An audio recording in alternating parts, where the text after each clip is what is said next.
విమర్శించడం ఒకటే కాదు, నిరాధారమైన ఆరోపణలు చేయడం కాదు, వాస్తవ రూపంలో అతి చిన్న వయసులో ఒక మంత్రి పదవి వచ్చి అవకాశం ఇచ్చినప్పుడు మన ప్రాంతానికి కానీ, మన ప్రజలకు కానీ, మన నియోజకవర్గంలో మనం నమ్ముకున్నటువంటి ఓటర్లకు కానీ, రాష్ట్రానికి కానీ మేలు చేస్తే చరిత్రలో మంచి స్థానం లభిస్తుంది.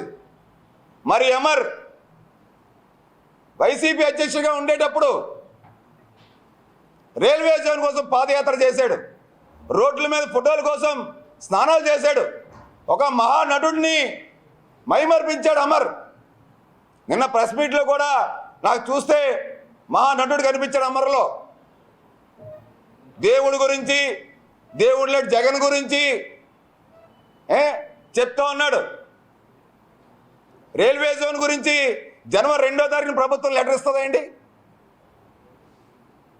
4 ఏళ్ళ 10 నెలలయ్యి రైల్వే జోను గురించి మాట్లాడినటువంటి అసమర్థత అమర్, ఈ అవినీతిలో కూరుకునేట అమర్. రైల్వే జోన్ గురించి మేము ఇచ్చాము, భూములు ఎటువంటి వివాదాలు లేవు, కేంద్రం తాత్సారం చేస్తుందని చెప్పి అన్నారు.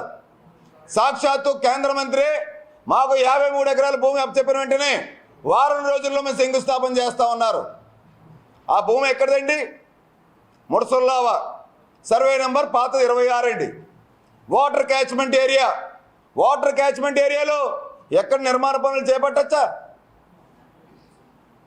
నేషనల్ గ్రీన్ ట్రిబ్యునల్ తీర్పులు ఏమవుతాయి? వాల్టా చట్టాలు ఏమవుతాయి? ఇరిగేషన్ యాక్ట్లు ఏమవుతాయి?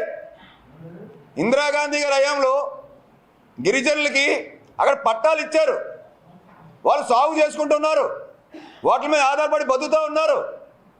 అంటే వందల వేల ఎకరాలు మీరు కొట్టేసినట్టు వైజాగ్ ఆస్తుల్లో ఈ 53 ఎకరాలు ఒక ముర్సల్లో ప్రాంతంలోని వాటర్ క్యాచ్మెంట్ ఏరియాలోని గిరిజన భూములకి ఇచ్చినటువంటి పట్టాలు మీరు కేటాయించాలని చెప్తారా? సిగ్గుంది అసలు మీకు?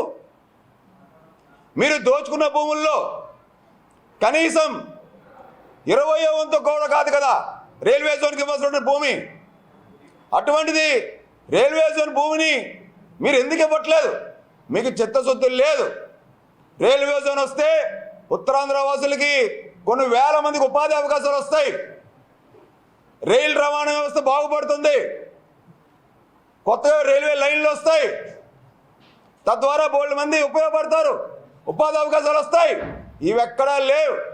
పరిశ్రమల దగ్గర బొగ్గు సప్లై చేసి వ్యాపారం చేసుకోవడం, పరిశ్రమలు యాక్సిడెంట్లు అయితే వాళ్ళు ఫిట్నెస్ సర్టిఫికెట్లు కానీ లేదంటే ఎప్పటికప్పుడు చెకప్లు చేయడం కానీ లేకుండా వాళ్ళ దగ్గర లక్షల రూపాయలు గుంజుకోవడం, దోచుకోవడం, ఇవాళ దాచుకోవడమే జయంగా ఈ ప్యాకేజీ ఇస్తారు అమర్.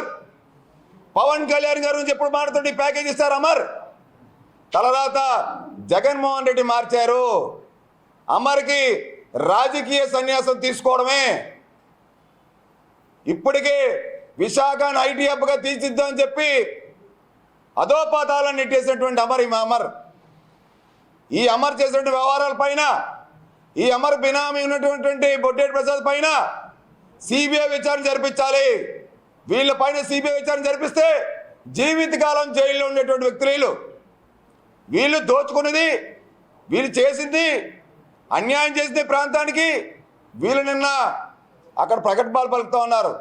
జనసేన పార్టీ ఒకటే చెప్తా ఉంది, రేపు రానున్నటువంటి సార్వత్రిక ఎన్నికల్లో పవన్ కళ్యాణ్ గారు, చంద్రబాబు నాయుడు గారి నేతృత్వంలో కొత్త ప్రభుత్వం ఏర్పడుతున్న తరుణంలో రైల్వే జోన్ని తక్షణమే తీసుకొచ్చి తీరుతారు, రైల్వే జోన్ ఏర్పాటు చేస్తారు.